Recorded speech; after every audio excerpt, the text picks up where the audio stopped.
seminar about quantum algorithms that we are doing in the Nquire group, in the quantum computing and architectures group. The idea of these algorithms is to understand the fundamental quantum algorithms and to grasp the main ideas behind most of them. Also to understand what kind of problems can be solved efficiently with quantum algorithms. So today we are starting with two very simple algorithms, which are very useful to understand these ideas because both of them don't require much state preparation, which is quite a cumbersome step in some other algorithms, and also they have a very easy retrieval part, okay? So let's start. I don't know, another idea of these seminars is to have like a common background on most of the concepts, and I don't really know what's the background here for each of us.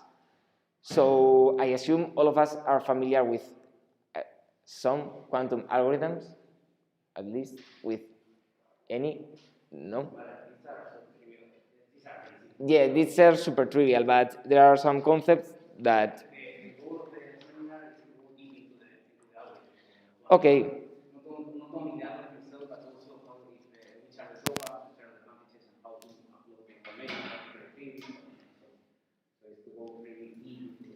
Okay, so the idea of the seminars is to go really deep into the algorithms that are treated each day, so we are not going to enter into general concepts. I think they will appear little by little as we see different algorithms. So let's start with the Deutsch Jozsa algorithm, and first the problem that they are trying to solve. So the problem is an instance of a hidden subgroup problem, which are very interesting problems because they appear also in discrete logarithm and so on. But this is quite stated to be like ad hoc, easily solvable with a quantum computer and difficult for a classical computer. So the problem is this one. We are given a function, a Boolean function, that goes from the set of integer strings to either 0 or 1. And we know that the function is either a constant, which means that the function is either 1 or 0 for all possible inputs, or it's balanced, which means that the function is equal to 0 or 1 with for an equal number of strings. So the idea is that we are given a black box that computes this function. We can give to that black box an input, and it will tell us the output. And we have to decide whether it is constant or balanced with the lowest number of calls to that oracle. So I hope the statement of the problem, no problem with that. And let us first consider the example for the single, when we have a single input, okay? So, yes. So for a single input, what we have is an oracle that performs the following operation. Here we have the input state, x, and here we have another input state, y, and in the output of the oracle, what we obtain is the x is unchanged, while the y qubit is flipped according to the value of the function.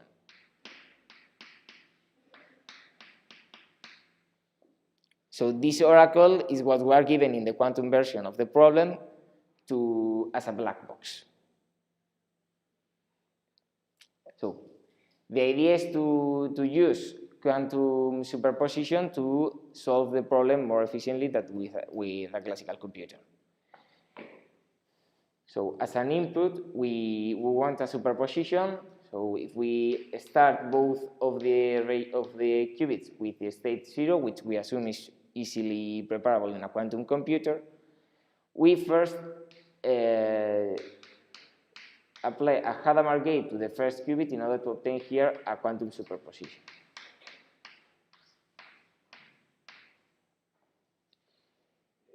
first point is, anyone understand why everyone is unitary? What? Anyone understand why QuaLg is unitary? Why what? Sorry, I don't understand. I didn't hear your question.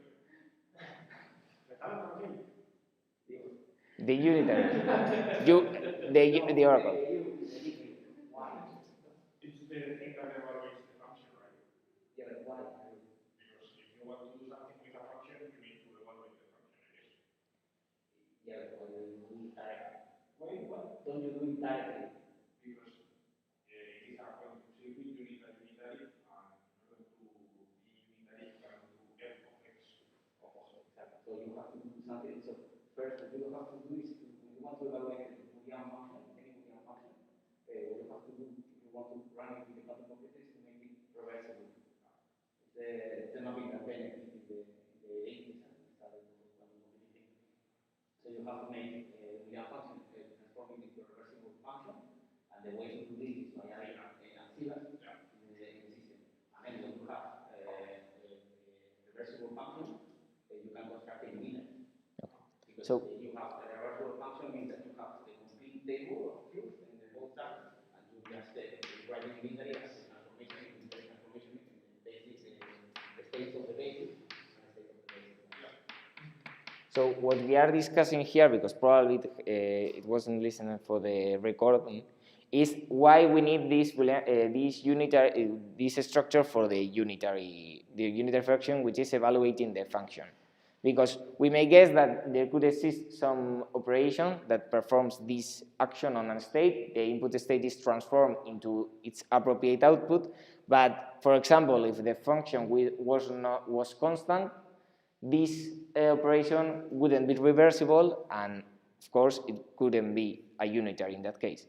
So the way to ensure that it is reversible and that we can find a unitary form to evaluate this function is to add ancillary qubits, and in this case this structure is proposed, which uses the input, keeps the input unchanged, and flips the second qubit. Yes? Sorry, I have a stupid question. I always forget what this circle with the cross meant. This circle with the cross is the sum in a binary basis. So, for example, 1 plus 1, 1, 0, 1. 1 and 1 is 0, 1, 0 and 1 is 1, and 1 and 0, 1. Okay, so 1 and 1 is 0, and you don't carry 1. You don't carry. Okay. It's bitwise XOR. So this means this is a single bit. This means the bit is flipped only if the value of the output of the function is 1. And if it is 0, it's not flipped. Okay, so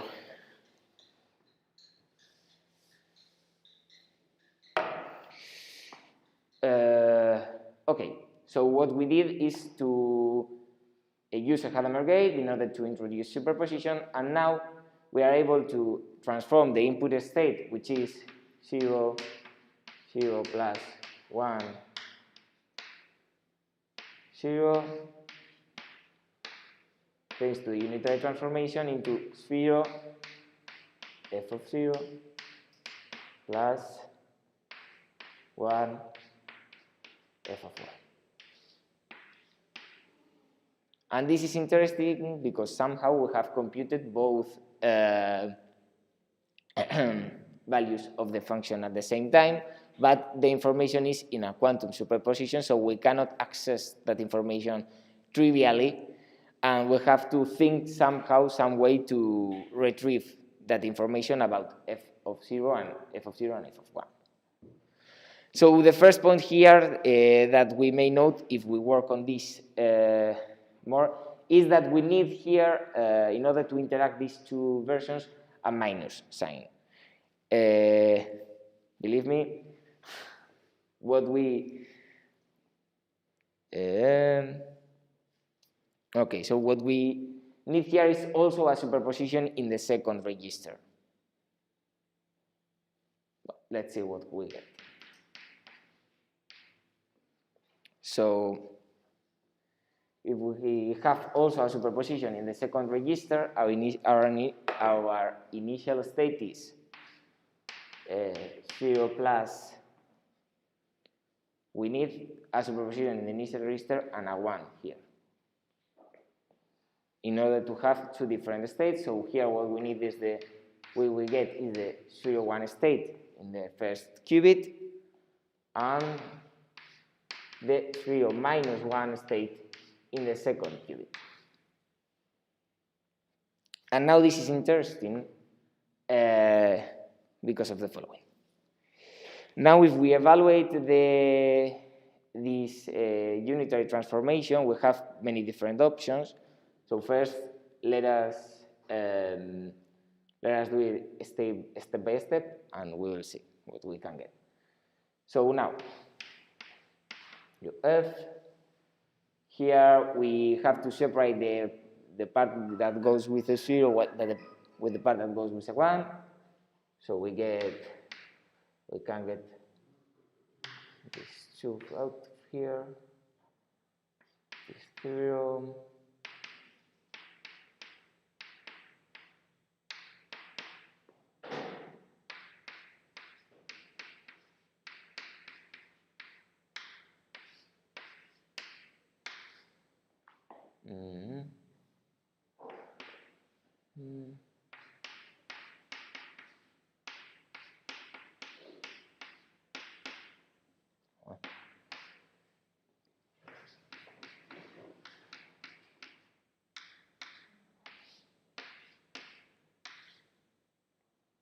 Okay, so we have what we have done here is to separate this into blocks according to the 0 in the input or 1 in the input, and we have evaluated the unitary function, which is to perform this operation on each of the second of the state of the second qubit. So when f of 0 goes with the 0, you get f of 0. When f of 0 goes with the 1, you get the XOR between the 1 and f of 0. And the same happens with the other part of the function. Okay? Okay, so now the thing is to realize what happens when f is constant and what happens when f is balanced. So if f is constant,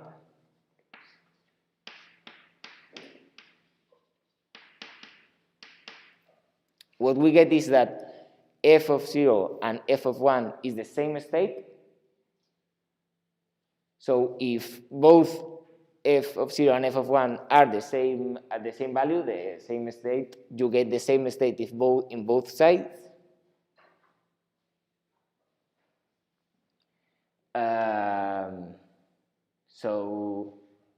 Okay, so let's take f of 0, then you get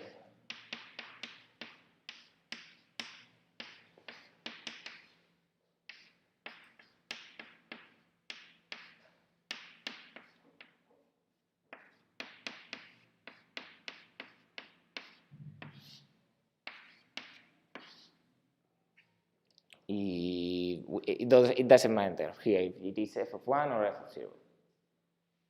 Okay? So now we have two possibilities.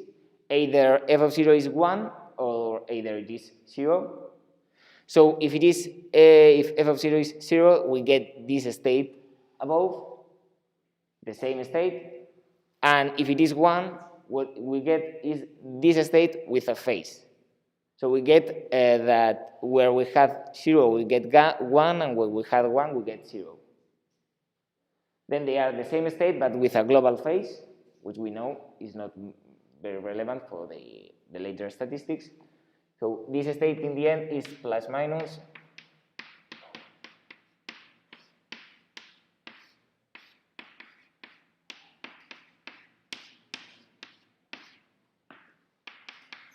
Okay, this is what we get if f is constant. Now, if f is balanced, we get this other situation.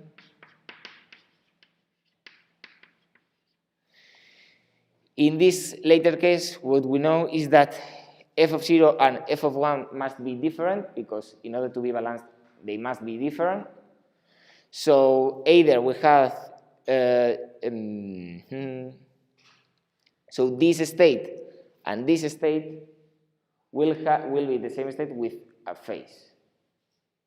Okay, so if we have f of 0 equal to 0, for example, here we will have 0 minus 1. But if f of 0 was 0, then f of 1 should be 1. Then this would be 1 minus 0. So it is the same state, but with a phase 2. So the final state, so what we have is that this plus can be overwritten with a minus. So in the end, what you get is also a separable state, but with this form.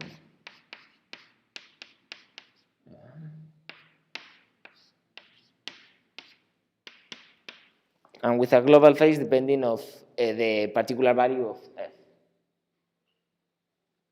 Okay, so what we have obtained is this minus thanks to the permutation that we get with the different states. So here, these two states are very similar.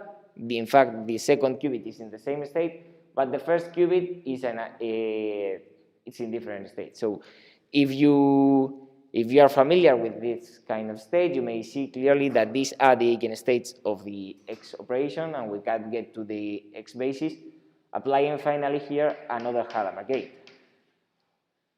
So if we apply here another Hadamard gate, this state transforms into this.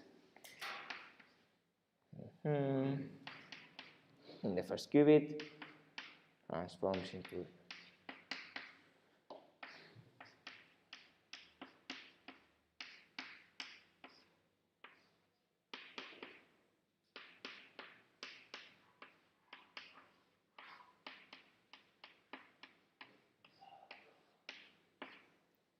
All right, so we have transformed this into a basis that we can read, and now it's clear to see that if the function was constant, then we would measure a 0 if we measure this state, and if it was balanced, we would measure a 1. We measure 1 with a single oracle call. Magic. So this is the case for a single qubit. For many qubits, well, is this all right? I have a little doubt. The first time when you explained, okay, we put the Hadamard in the 0 and we get a superposition, blah, blah, blah, this is nice, but we need a minus. This minus, yeah. Yes. Was that an advanced intuition, or you just knew the result? I know the result. Yes, yes. If you try to do this with this minus, you cannot get these differences. Yeah, I see that you need it now, but I didn't know if it was some kind of pattern which was good to know, or just. It's a kind of pattern that I think it appears in many oracles, because we have talked about this implementation of the oracle, but in fact there is another way to implement an oracle, which is to map an input to an output with a phase according to, no.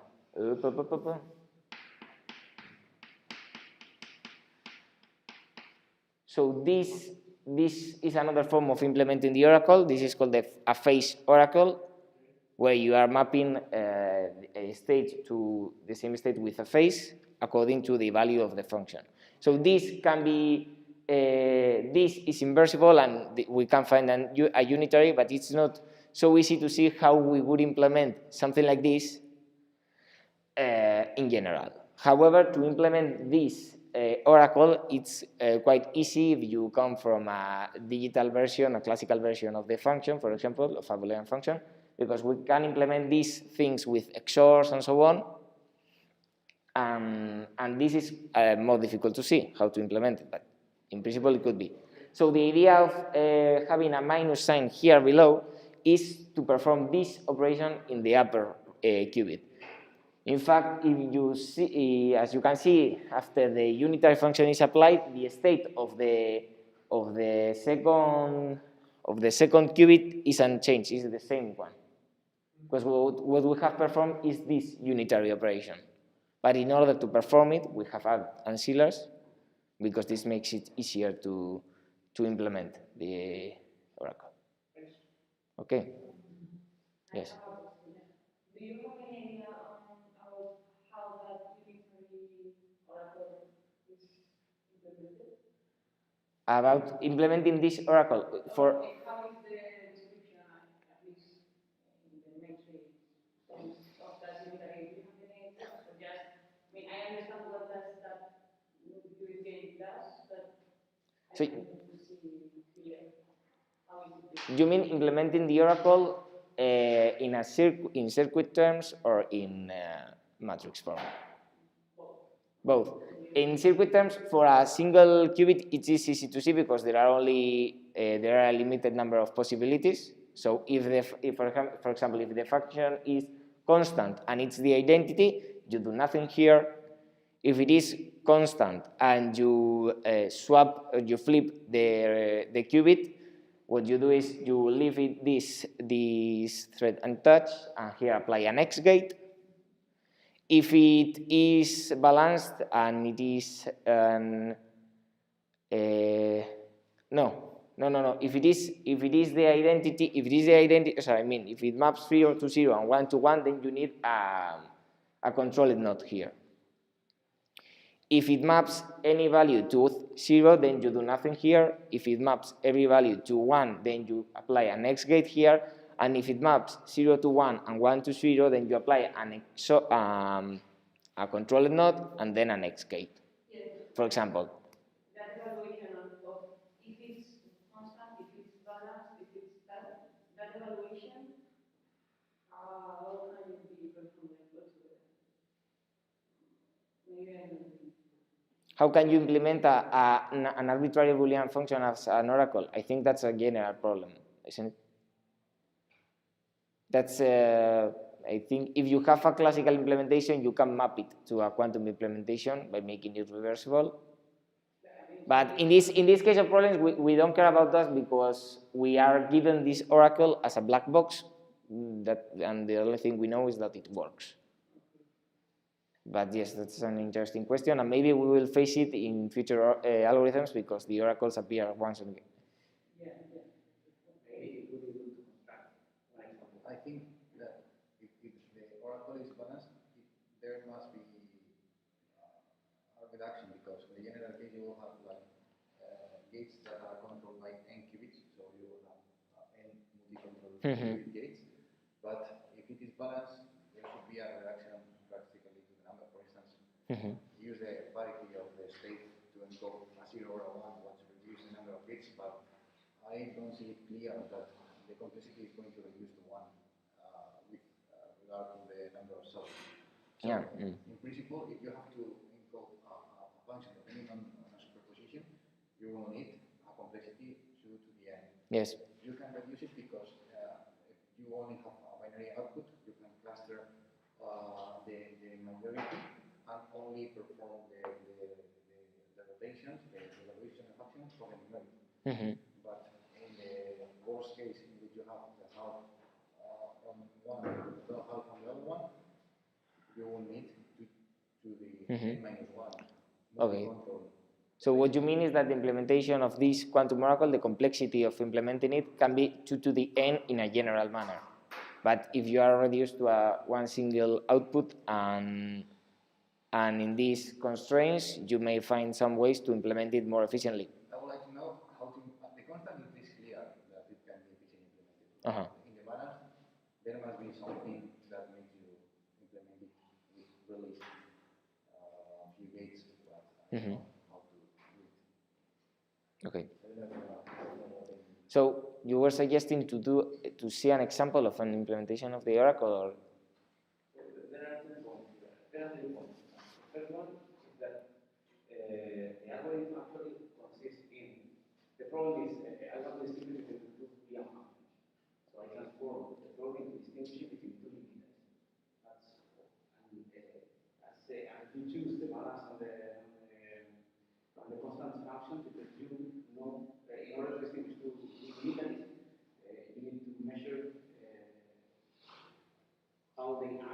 basis. And by this way, you know if you are using one unitary or the other. At the end of the day, the problem. So the second step that is missed here is comparing to classical. The second step that is missing here is Classical. So here, with one measurement, you know if the function is balanced or constant. But in order to complete this, you need to tell how to do it classically. See that we need two calls classical. Yes. In order to know Yes. one or the other. Yes. So this is missing to that field. And there was the English that clarified that you are doing constructive unitary. It's good to take the contractor unitary just from one table to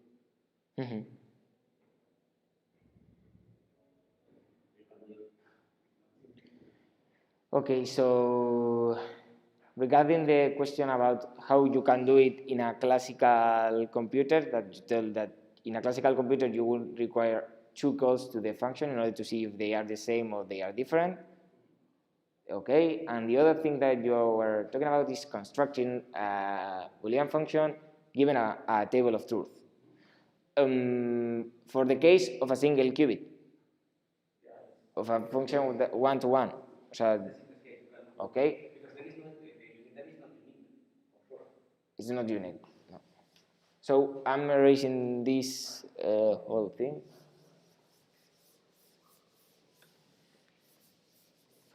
The point is that this algorithm, what this defines at the end is distinguish between two unitaries. The problem.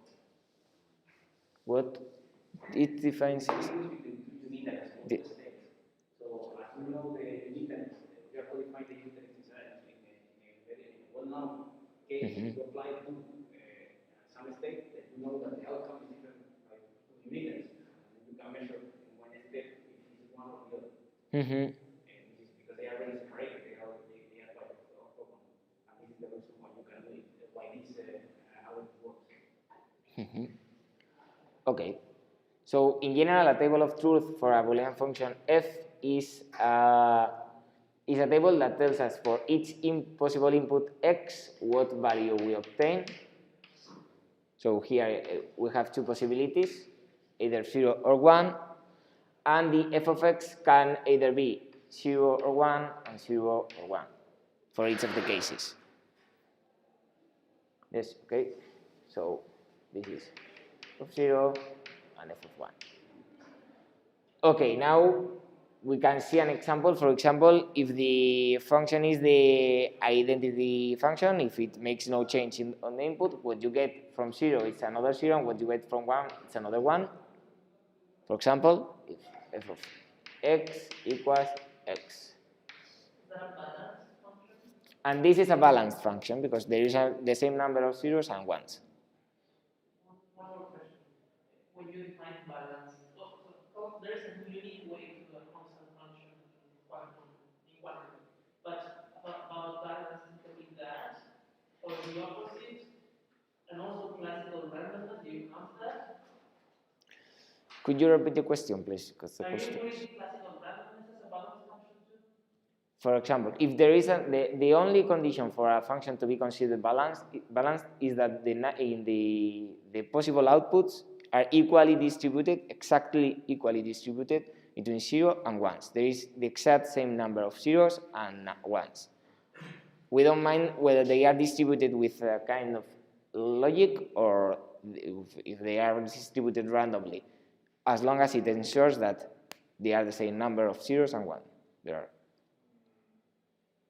I think Julian was, no?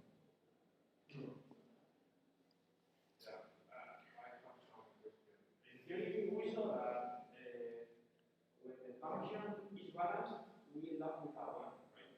We end up with a 1. Yes, I think so. Okay, but if that is the identity, which is balanced, then you have to Hadamard, which is the identity, right? So you end up with a 0. But if this is the function, No, actually, yeah, no, that's not right. No, I don't understand. I still don't understand why. Why? Yeah,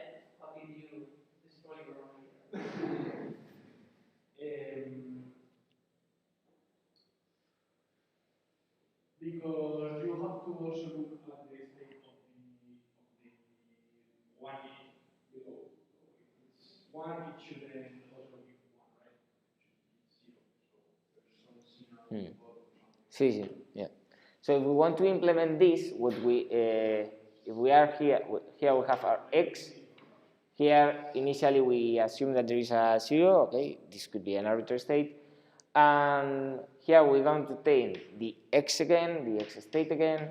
And here what we want to obtain is also x, because it's what we expect as the output. So an example of a unitary transformation obtaining this is the C0. And this means that what is happening here is not an identity, but a controlled NOT gate. And this is why if you substitute this C0 here, you don't obtain a simplification between the Hadamard gates, because they cannot be simplified.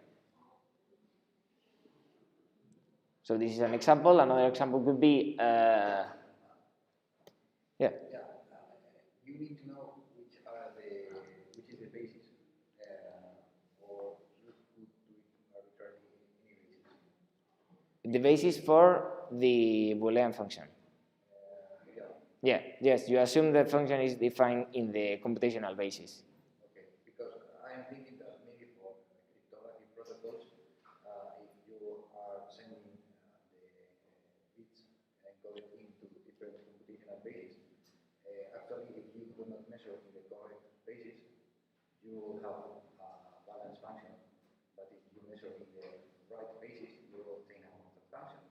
So if you could generalize it to apply depending on any basis, you can know if you are measuring wrong. Right? Okay, I think that question is interesting, but it is out of the scope of today's class. So we are quite bad in time. I think we can generalize this to the general case of n qubits, and I don't think we will be able to enter into the Simmons algorithm. Okay, is this okay? Because I think there are more questions. That's great.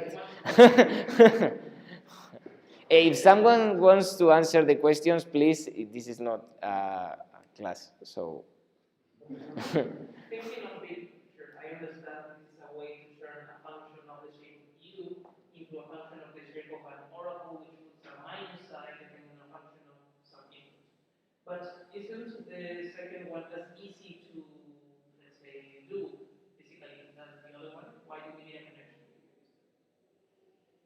You mean the distinction between the phase oracle? I think you are using all in the minus sign or minus sign. We are trying to use to construct, given some initial state that you control, to construct an state or unitaries is that when you apply one of the unitaries goes to the vector, which is as much as to another you can to another when you play the other unitary. And the minus one just does it. So it just goes to base state out of common. This is just the minus is just to make it easy and just with the operation, just you can see on one and you see, okay, they are so okay. But it's not the physical contract in other words that you will have to do more complicated measurements. That's all. But the result is absolutely the same. So it is just to make it easy to obtain a zero after applying something. That's all, a 0 or 1. But any other construction will do the same thing.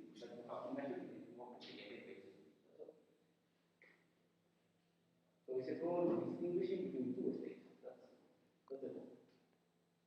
Okay, so the point that Mikel was making is that this is a problem, the final problem is to distinguish between two states, and what we have tried to obtain here is two orthogonal states that distinguish the two possibilities, the two possible answers or solutions to our problem. And in this case, we have chosen, of course, the basis 0 and 1 because it's the simpler basis, and if not, you would try to measure in some arbitrary basis that could appear. So you have there a U1 or a U2, but you don't know which one. Okay. You are applying some state and you are obtaining an output. And you measure this output in order to know if the person have applied there the U1 or the U2. Okay. And the Okay. detection of bases and everything is just something to make it beautiful and there Hadamas and so on. You can read Okay. So in order to go from the single qubit case to the n qubit case, the simple thing to do is to realize that this qubit represents the input of the function, and this qubit represents the output. So the output is unchanged. It will also be a single qubit, but now in the input we need several input qubits, n. And a Hadamard gate, we can guess we perform a Hadamard gate in all of those qubits. Now the oracle, of course, is given to operate on n input qubits, also the output, and we may guess also that we will have to apply here a Hadamard gate, and then measure all of them. No, yeah.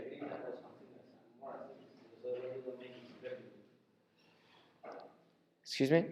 You need more ancilla, because otherwise you don't make it invertible. Because you have an f of x1, xn, Yeah. 0 or 1. Yeah. So in order to make it invertible, you have to put also another n minus 1 ancillas on the right. Okay, so you mean that we may need more ancillas for the unitary gate in order to make it reversible, but as long as you preserve the input of the function, you will always be able to perform a reversible action. As long as you preserve the input of the function, you will be able to reverse it, because you will always know what was done here. So here you have n input qubits, here you have n output qubits, and here you have 1 and 1. So there is n plus 1 and n plus 1. In principle, this could be invertible. If you preserve the input here and only change the output according to that input, you will always be able to reverse this operation, because you will always be able to perform the inverse of this, which is the same, in fact, indeed. In fact. So if you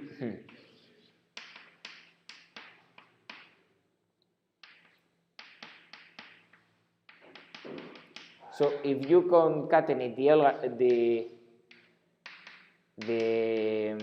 oracle with itself, It's not that what I'm saying. What I'm saying is that in order to make it reversible, you need to write a table of truth of a Boolean function that goes from n, so from n-dimensional Boolean space to an n-dimensional Boolean space. This is what you need. Okay, yes. F function is defined as going from n-dimensional Boolean space to one-dimensional Boolean space. So yeah, that's good. Okay, so you mean that the You need to complete the table of truth, and there are different ways. But if it's unitary, right? I mean, in the first case, in the multi-qubit case, that Rube just draw that out. The question that was until now was how to construct the unitary. Yeah. Now, you need, in order to construct the unitary, you need to need a table of truth that goes from n to n. Okay, yes, and This is the one that you mount to the unitary. okay, and we have, sorry, Michael, but what we have chosen is that, yes, in order to make reversible a function that goes from n to 1, you need to map this function to a function that goes from n to n at least. Okay, what we have done is to complete all of those n minus 1 terms. So we have done a function that goes from n plus 1 to n plus 1, which is this one. So what we have done is that n of those n plus 1 are kept unchanged, which are the input, and the single qubit that changes is this one that changes depending on the other qubits, or the other input bits. So this is the generalization that we have chosen. We could also perturb this input state, but that would make it more complicated. Isn't it? I'm going to say in the following way. Okay. To construct the matrix of the unit. It's the simplest. Yes. In order to how?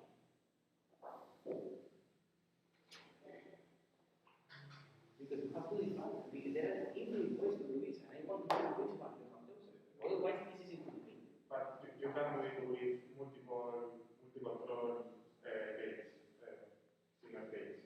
No, I want the matrix, not how to compose this matrix into The matrix, it looks like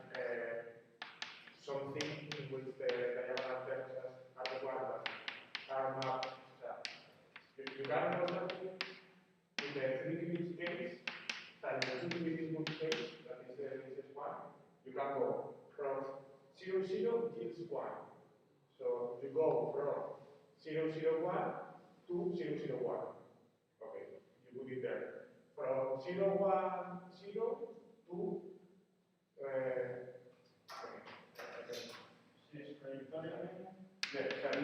just Take another chalk if you don't mind. you have a table that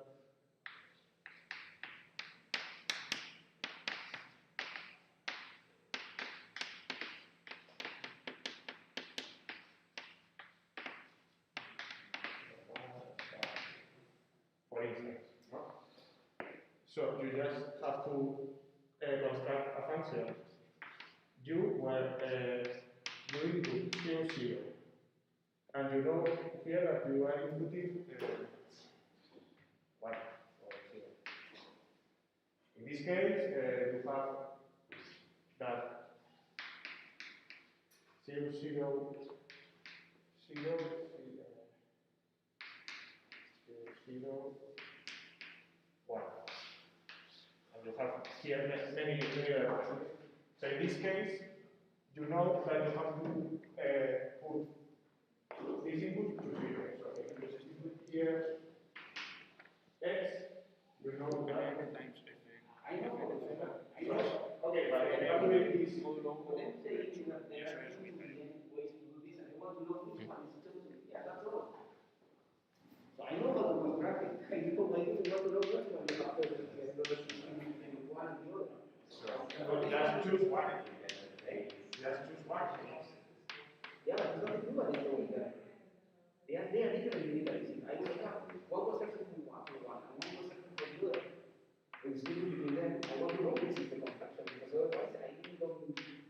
And he too, so the protocol, one is particular. Okay, so as Carlos has suggested, and I think these two representations are equivalent, we have chosen this representation for the unitary oracle. So for the oracle. In this way, what you see is that when we sum for every x, and for those x's which output to 1, we have an identity times a Pauli x gate, which flips the qubit. And for the cases where the output is 0, we have two identity gates. Think a bit, we can see that this can be read as a sum over all of the possible inputs. The first state is unchanged, and we have this other operation for the output state,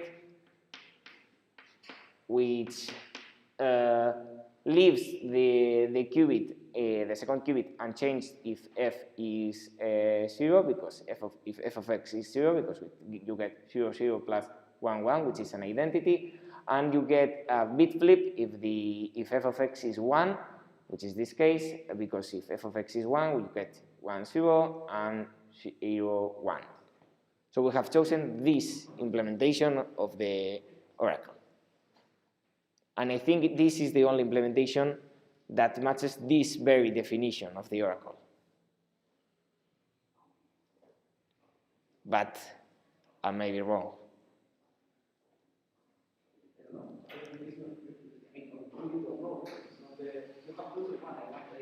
Okay, so this is the one that we have chosen. And let's see if we are able to see the generalization very fast. Okay, so here we have different steps. The first one, second, third, fourth, and the measurement. Okay, so first we start with all zeros times one state. Then we perform a Hadamard transformation of the first qubit. This can be verified to be a sum of all the possible inputs.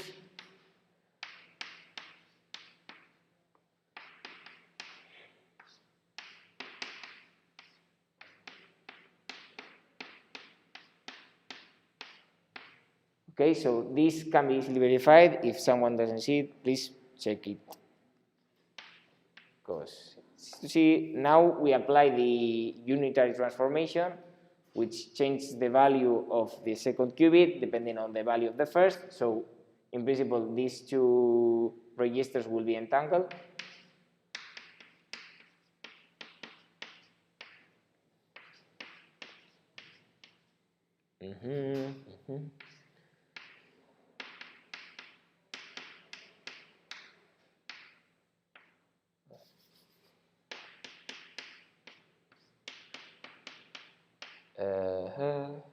Okay, yes, I was doing it right. Okay. X, f of x, x.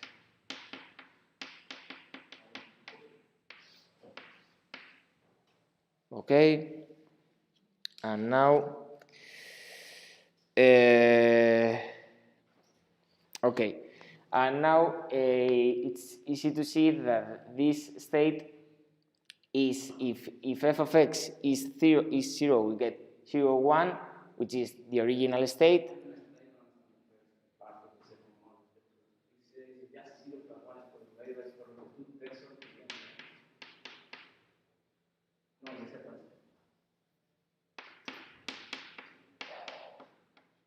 Which one? The step 3 here. No, the step 2 from 0 from this to this one. Okay, here we have performed.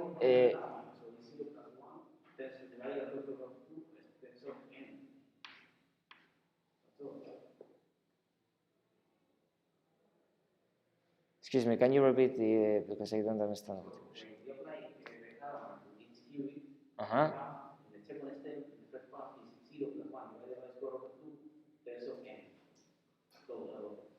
No, because now x stands for the whole qubit string. But you wrote there x equal to 0, 1. I don't see anything to system move, but I'm using the two move. Okay, pues this is.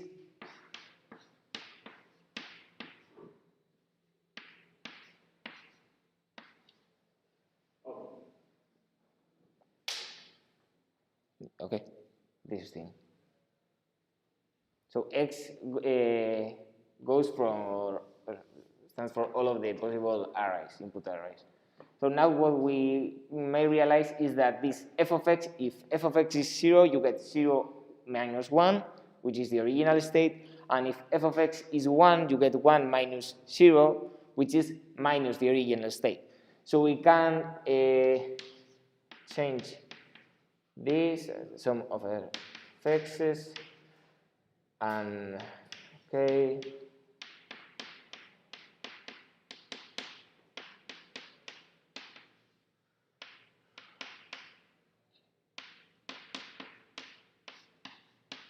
So this is similar to what we obtained before for the case with a single qubit, where we obtained the same state for the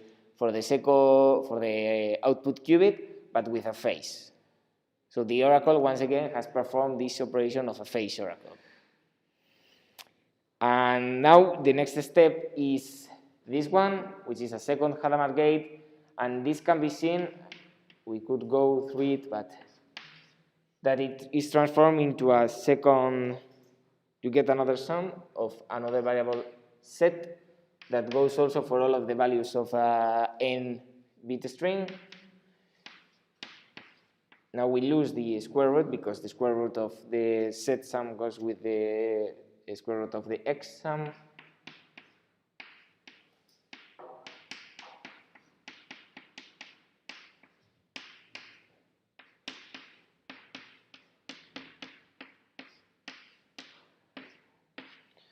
And here what we obtain is that the phase of the whole state depends on the output of the function, the f of x, and also on the bitwise product between x and z.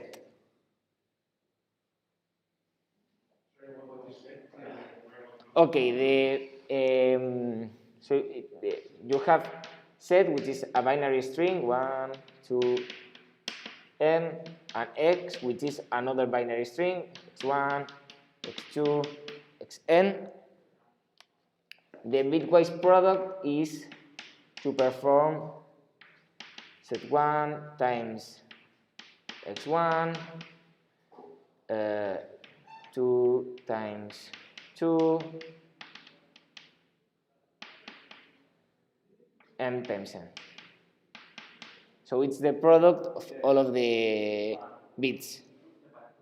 Yeah, what is What is how it is defined, the set Yes. here is sum over all 0, 1, over all the binary strings of length n, like just as x. So this step is not trivial at all. Okay, so we could see how the Hadamard gate applies on an arbitrary x state, but I think we are quite short of time. So if you want, you can check at in the Nielsen trunk. There is a good explanation about this. We can also go over it later if you want. But the idea is that the state x is transformed as a sum over set minus 1.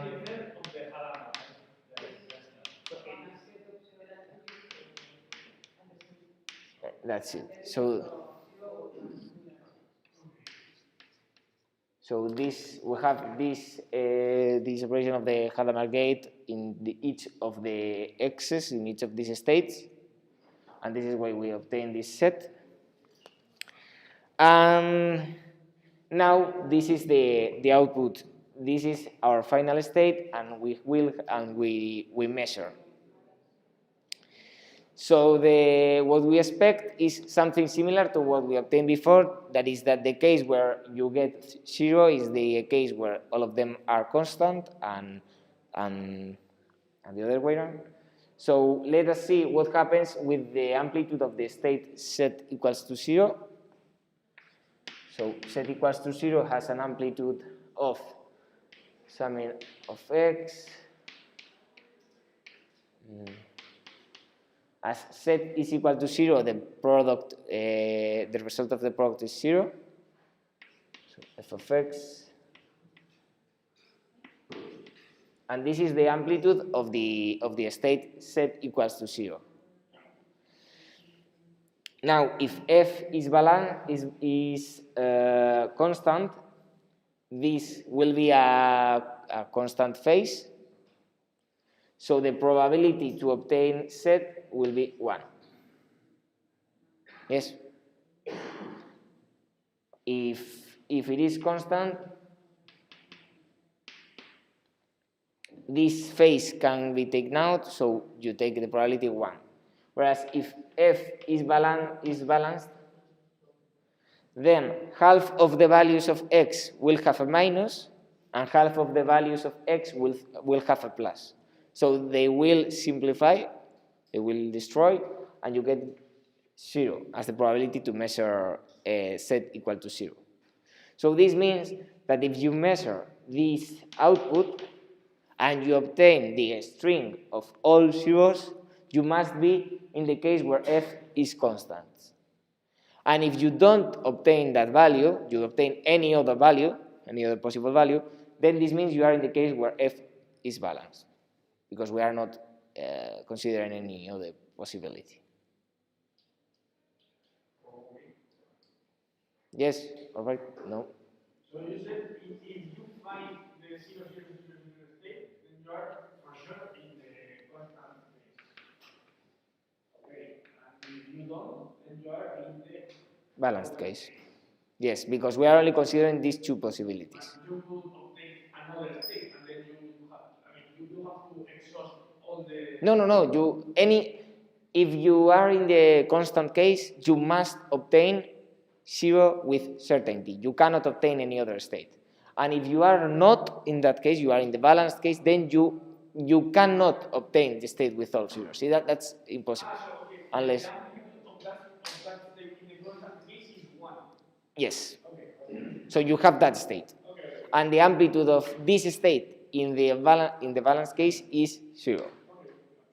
So you can distinguish between, we don't mind what happens with other values of set. You may get other things, you may have a distribution, but the important thing is that if you obtain 0, you must be in the constant case, and if not, you are in the other one. So this is interesting because in this case, in order to distinguish between these two cases. In a classical computer, in a deterministic way, you will have to check, in the worst case scenario, at least half of the possible inputs, +1, in order to discard the balanced case. And in a probabilistic manner, however, you don't obtain such a bad result, but I think with a constant number of calls you can bound the error of your solution. So with a constant number of input tests, you can take a probability of 1/2 to the number of cases you have analyzed to be right. So in this sense, a probabilistic strategy with a bounded error also scales with a constant, the algorithm, the complexity. So in this sense, the probabilistic approach, the classical stochastic approach, and the quantum deterministic approach are similar in terms of complexity. So here there is a challenge for future algorithms, and Simon's algorithm, for example, obtains an advantage also against a probabilistic approach. And that's why it is also a very interesting algorithm that we will see in other session because it's late. Any question, comment, or something? Because I see Mikel trying to read. Yes, we have to read.